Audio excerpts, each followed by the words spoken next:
Coucou, coucou, coucou.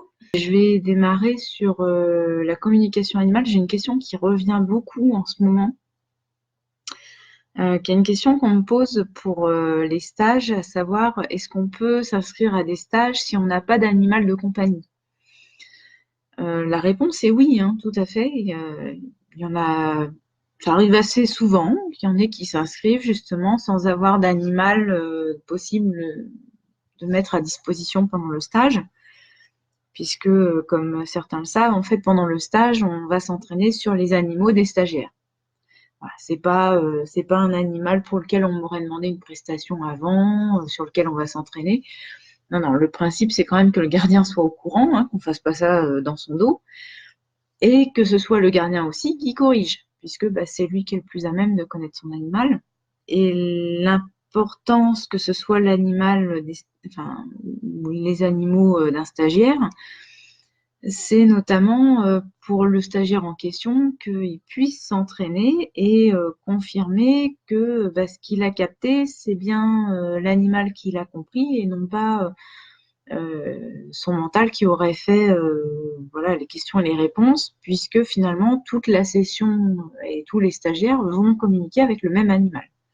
Donc, ça va permettre de recroiser en fait les questions et les réponses. En fait, même si c'est un stage de communication animale où on va s'entraîner sur les animaux, c'est une communication qui peut fonctionner également avec à la fois des nourrissons, donc des bébés qui n'ont pas encore le langage verbal,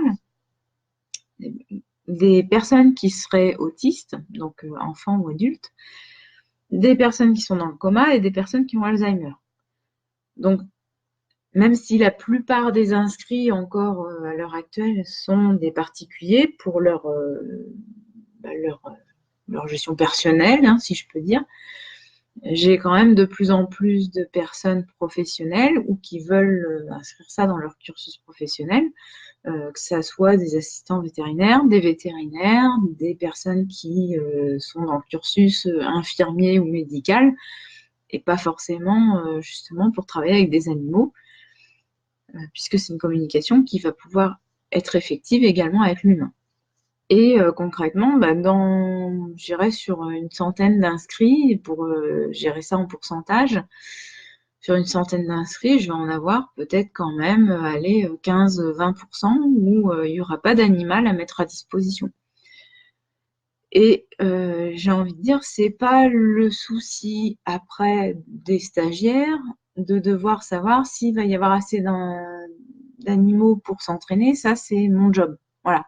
C'est mon job de formatrice de trouver, en général, c'est toujours avec les mêmes amis que ça tourne, des personnes qui sont d'accord et disponibles pour faire l'entraînement justement pour les stagiaires, et donc qui vont mettre leur animal à disposition et qui vont également être disponibles du coup pour les corriger. C'est-à-dire que c'est moi qui appelle ces personnes-là par téléphone une fois que la communication est faite, et c'est eux qui font le corriger.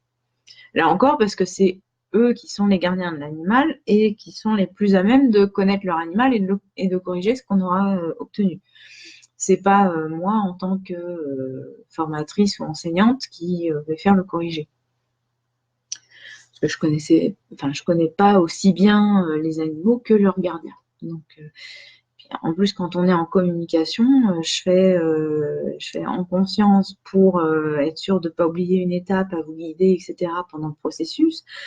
Et je fais également la voiture balai en subtil pour être sûre qu'il n'y ait pas quelqu'un qui se perde en route ou qui s'égare.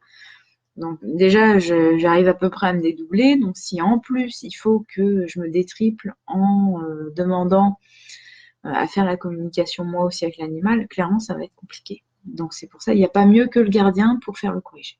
Voilà. Donc ça, c'est une question qui revient beaucoup en ce moment. Et non, peu importe que vous ayez un animal à disposition ou pas, c'est possible quand même, et ça n'empêchera pas que vous puissiez vous entraîner. Même au-delà du stage, il y a une partie anciens élèves qui permet justement d'avoir suffisamment de personnes prêtes à mettre leur animal à disposition pour que vous vous entraîniez. C'est une base de données qui commence à avoir un petit peu de recul, donc pas mal d'inscrits, mais également, si vous en faites partie, voilà, ça vous engage, si on vous contacte, à répondre un minimum. Si vous n'êtes pas disponible ou vous ne souhaitez plus temporairement mettre votre animal à disposition, la moindre des choses, c'est quand même de répondre à la personne qui vous démarche. Voilà, parce que j'ai eu des retours où, a priori, tout le monde ne joue pas le jeu. Donc, c'est un petit peu dommage parce que c'est mis en place pour vous. Donc, si vous ne jouez pas le jeu, je ne vois pas l'intérêt, en fait. Clairement, après, on peut passer en individualisme, hein, ça ne me dérange pas. Il y a des personnes qui me disent, non, là, soit j'ai plus d'animal, ou là, c'est pas le moment, donc est-ce que tu peux me retirer de la liste, ou au contraire, j'ai pas encore envie de donner mon animal à disposition. C'est pas gênant, hein. Vous êtes libre aussi de mettre votre animal ou non à disposition. Mais c'est vrai que si vous le faites, merci de jouer le jeu, puisque c'est quand même pour vous et pour les autres. J'en profite ici pour répondre aussi à quelque chose dont on m'a alerté cet après-midi, en me disant que mise à jour, effectuer le redémarrage du système. Ah non, non. Non, c'est pas le moment là. Hop, plus tard. On m'a alerté cet après-midi en me disant que pour au moins une inscription, notamment pour le moment partage là, de cet après-midi, on avait demandé à la personne sur le site de réservation en ligne, il y avait eu de demander une participation, une donation pour un organisme tierce où il y avait à choisir entre 4 organismes différents, etc. Du coup, j'ai été voir, moi, sur l'organisme par lequel je passe, donc Billetweb, et effectivement, il y avait une option qui est tombée, je ne sais trop comment, du ciel, et qui était effective, où après avoir réservé, et puis ça fonctionnait, alors à la fois, je crois, sur les prestations, tout comme des inscriptions, il y avait ça qui était mis après, c'est-à-dire que les personnes réservaient ou payaient en tout cas la demande de prestation ou leur participation. Et puis, une fois que c'était fait, on leur demandait aussi de participer pour un don quelconque.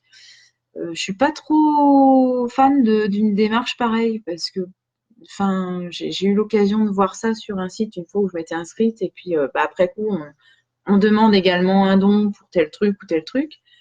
Et j'ai pas trop aimé ce procédé-là parce que pour moi, ça faisait un peu le couteau sous la gorge. C'est un peu, là, on vous demande maintenant des sous-sous en plus, merci de les donner.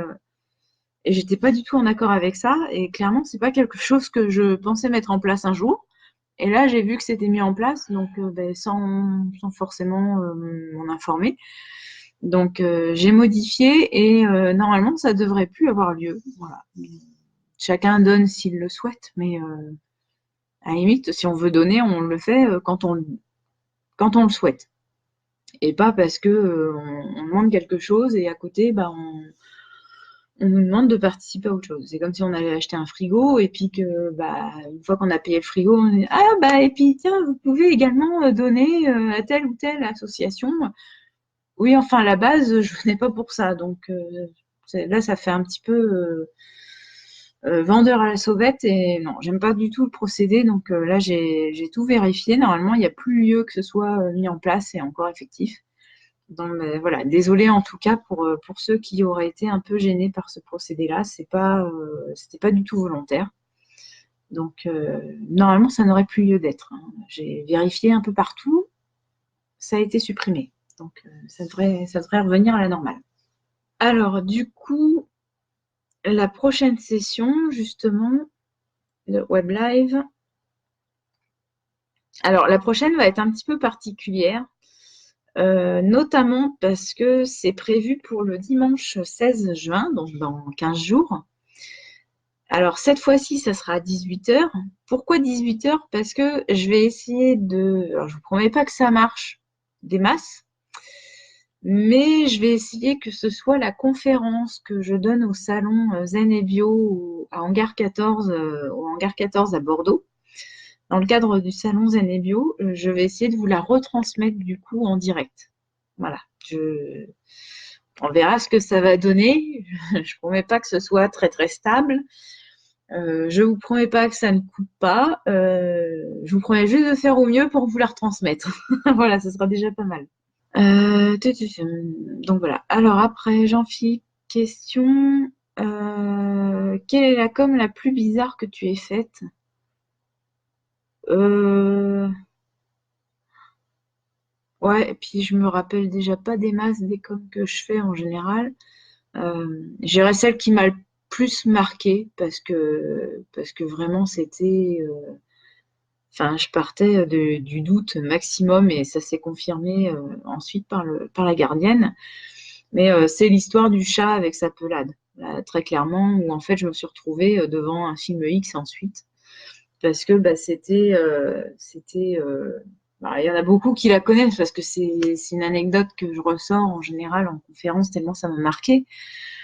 Mais la personne me contacte par mail pour son chat noir qui a une pelade. Et finalement, ben, il s'avère que l'animal me dit j'essaie d'enlever le mal, j'essaie d'enlever le mal. Bon, pourquoi? Parce que sur photo, je voyais, il n'y avait rien.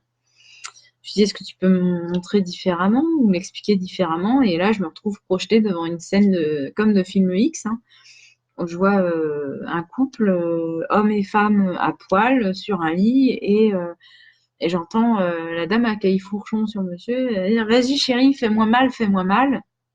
Et je comprends qu'en fait, c'est le fameux mal que l'animal essaye de récupérer et de soulager sa gardienne. Et donc là, ouais, je pense que même en extrapolant énormément, je ne serais jamais partie sur un truc pareil. Donc, doute maximum, communication extrêmement. Enfin, pour moi, je partais très très loin. Et donc, bah, j'ai quand même transmis le compte rendu et la personne finalement m'a appelé ensuite pour me dire que ben, ouais, c'était exact. S'il y a une com qui va me marquer à vie, je pense que ça va être celle-là. Très clairement, je ne m'attendais pas à ça. Euh, c'est dans le sens où on voit aussi qu'on peut aller plus loin dans les réponses euh, que par le biais d'un vétérinaire ou par le biais d'un comportementaliste animalier. Même si la communication animale, hein, je le rappelle, ne doit pas remplacer une consultation auprès d'un vétérinaire, peu importe le cas, mais ça ne doit pas remplacer. Mais là, en tout cas, pourquoi le chat a une pelade? Je pense que le vétérinaire n'aurait pas pu avoir cette réponse-là, comportementaliste non plus. Donc là, ouais, on était au summum de la bizarrerie. Je vous souhaite une bonne fin de dimanche et puis bah, profitez des beaux jours, hein, j'espère que ça va durer. Gros bisous tout le monde et puis bonne soirée. Je vous embrasse très fort, à bientôt.